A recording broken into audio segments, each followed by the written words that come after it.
Okay, alright. Update po tayo sa Kipaw ganap at iba pang showbiz ganap sa ngayon. Ayun guys, is sa mga hindi po nakakilala o nakakakilala sa ating YouTube channel, pakisis naman po ang Peanut Vlog na kung saan po ay nagpapahiwatig po yan o nagpa-update po ng Kimpaw update sa lahat ng bagay. Okay. Pumayan po natin ang update natin for today, guys. Ito guys, ayun dito sa ating legit na sources. Ang mami ni Paolo Avellino, guys, ay may matinding revelasyon. Matinding revelasyon ka ako kasi nga, guys, is mas marami na po yung nagmamahal sa Kimpaw sa ngayon. Ay sobrang dami na yung nagmamahal sa kanila. Halos po sila ay gustong-gusto na ang Kimpaw. Halos po sila, guys, is parang ang binabalita kasi sa ngayon. Puro Kimpaw na ang bet ng mga iba. Kaya nga po ito, guys, yung revelasyon sa mami ni Paolo Avellino ay nakita kasi yung pinanood niya daw kasi po yung eksena nila Paolo Avellino at saka si Kim Chu sa pagkanta, yung performance ba, guys. Yan, napanood daw ng mami ni Paolo Avellino yun, guys. Ngayon, nung napanood daw niya yun, guys, sinabi daw sa kanya na dumating daw si Gerald Anderson. At lahat naman ng mga artista doon ay nandun. Alam naman natin yun. Lahat sila nandun. Kaya hindi naman natin pwedeng sabihin na bawal si Gerald Anderson doon. Hindi naman pwedeng gano'n. Ngayon guys, dahil nga po may mga revelasyon yung dalawa or may mga konting di pa kaintindihan, gano'n na lang po natin is sobrang natuwa daw yung mami ni Paolo Avellino dahil ang tuwa daw niya, guys, is ang sinasabi daw niya dito is sana, sabi daw niya, sana hindi na kumbaga is hindi na kukulitin pa ni Gerald Anderson si Kim Chu dahil pabor ako sa tambalan ng dalawa. Yun daw po yung sabi niya. Which is, nabigla naman yung mga iba, guys, dahil siguro ang alam niya, guys, or siguro ang mga alam ng mga iba,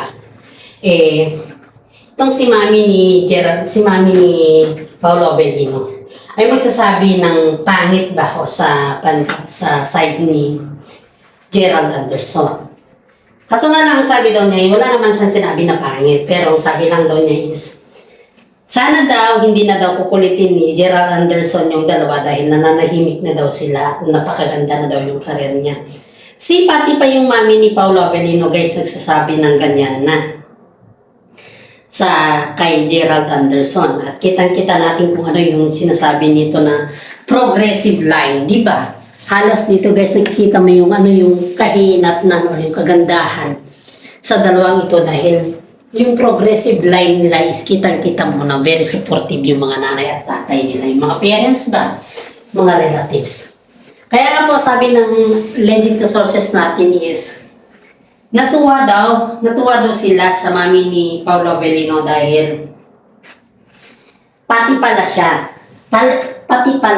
is ay isa siya sa mga fans ng Kimpaw at laking tuwa din daw ng mga management ng Kimpaw dahil hindi daw sila sukat akalain na magiging fans na rin yung touring nila sa mami ni Paolo Avellino.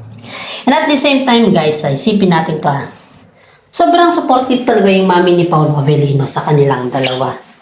Dahil pati nga kay Gerald Anderson ay nakikitaan naman natin na medyo may kwan naman yung mami ni Paolo Avellino kay Gerald Anderson na sinabi na sana daw ay hindi na daw guguluhin ni Gerald yung dalawa dahil nanahimik na daw sila at napakaganda daw yung career nila. Which is tama naman kung sa atin lagay.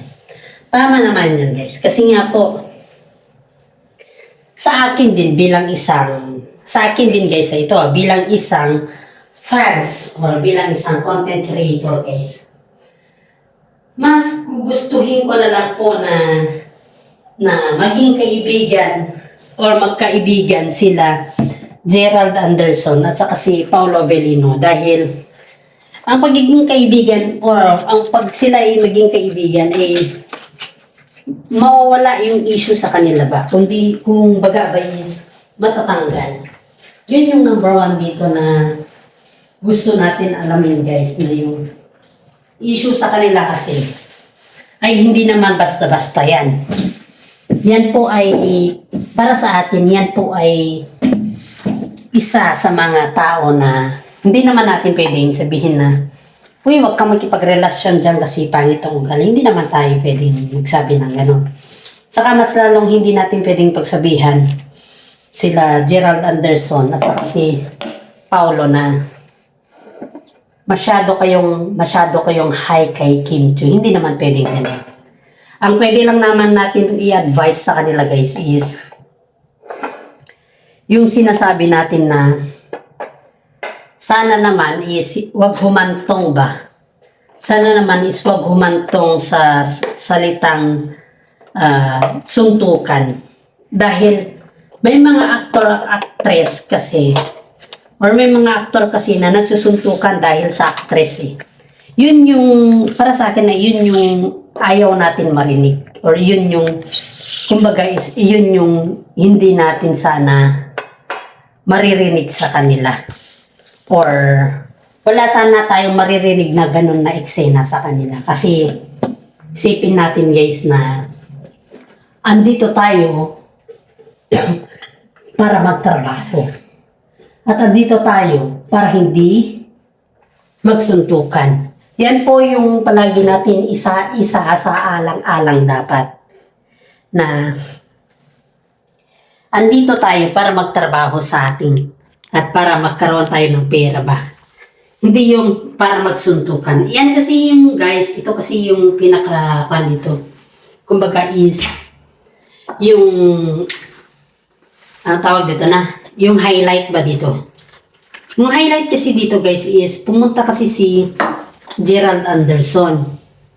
At marami naman nagtataka kung bakit napunta dun si Gerald Anderson. Eh alam naman din natin na may mga galit-galit yung mga effect na yan, di ba? Hindi naman siguro guys, hindi naman siguro isipin ng mga iba na ganun ba. Pero syempre, mas maraming nag-iisip na ganun na talaga. Mas maraming nagsasabi ng bakit. At saka mas maraming nagsasabi na anong intensyon. Yun yung palagi nating isipin dito. Kaya dito guys, isipin natin na parang may intention rin kasi. At i-deny mo man or hindi, mayroon at mayroon pa rin. Kaya wag na nating sabihin na walang intention kasi mayroon at mayroong intention. Yan po yung nasa isip natin guys. Kaya itong si Mami ni Paolo Avellino ay nasasaktan siguro of course kasi kita mo naman nagiging fan siya sa mga dalawa niyang mahal sa buhay. Kumbaga is nagiging fan fanatics na siya sa kanyang mga anak. So parang sa akin kasi, para sa akin na kapag ikaw ay idolo mo yung tao, makikita mo dun yung tinatawag na respeto. At sana naman yung kasi yung binabanggit ng mga ibang tao dito guys na sana naman bigyan ni Gerald Anderson ng respeto.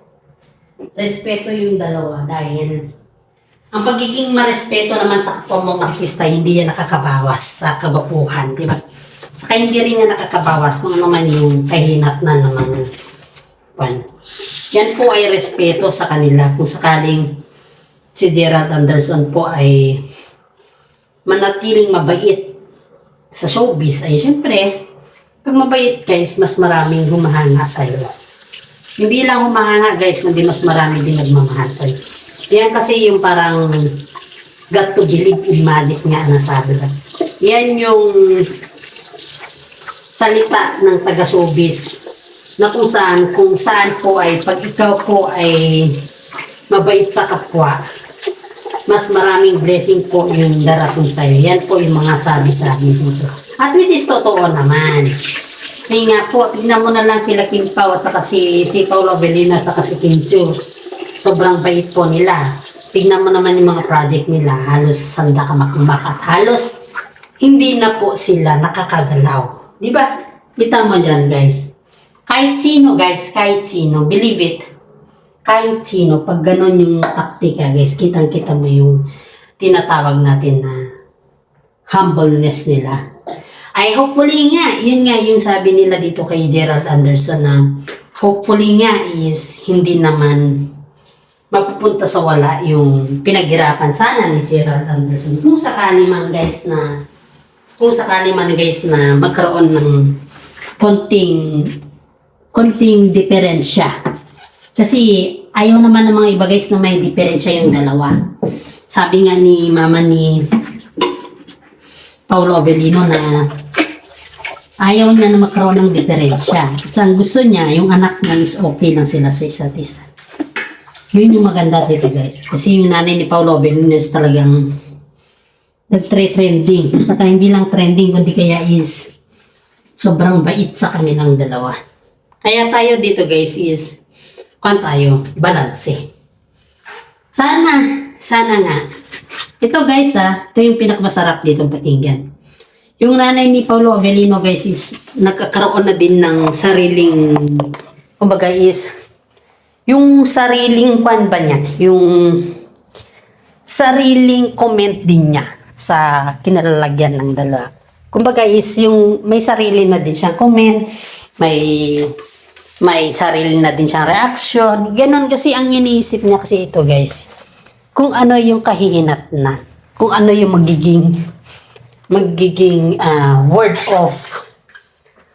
of everything ng dalawa.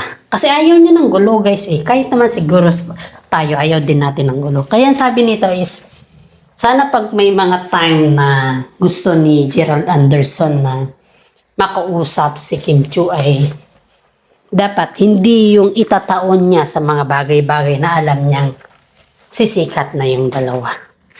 At hindi rin sa itataon niya sa mga bagay-bagay na yung dalawa ay nakikisabay na sa lahat ng agos ng buhay ba. Yun kasi yung mahirap dito guys, yung sinasabay kasi ni Gerald Anderson, yung paggawaan niya ng eksena, samantala, nataon na tayo or nandun na tayo sa eksena na kung saan ay sobrang sikat na yung dalawa. Parang isipin mo na may intention. Yun talaga. Isipin mo na may intention o kung ano man yung kwan niya. Kaya, hindi napigilan yung mami ni Paulo Avellino na makapag-react dun sa ginawa ni Gerald Anderson. Kaya tayo dito guys is abang-abang tayo. Dahil hindi naman masama yung mag-react guys eh. Ang masama kung ikaw ay may ginawang pangit. Ang masama kung ikaw ay gumawa ka ng kababalaghan ba na hindi mo naman so katakalain na may mga tao kang masasaktan. Yun yung masama dito. Pero dito naman guys, ayun naman dito sa ating legit sources is wala namang ginawang masama yung mami ni Paulo Avellino. Kundi nag-react lang dun sa ginawa ni Gerald Anderson sa kanyang mahal sa buhay. At alam naman natin guys ng mami is doing the best things para sa mga anak. At hanggang dito na lang po ang ating content.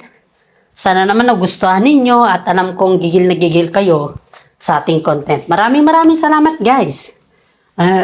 Paki-like, subscribe at share naman po yung ating content. Maraming salamat at God bless po sa ating lahat.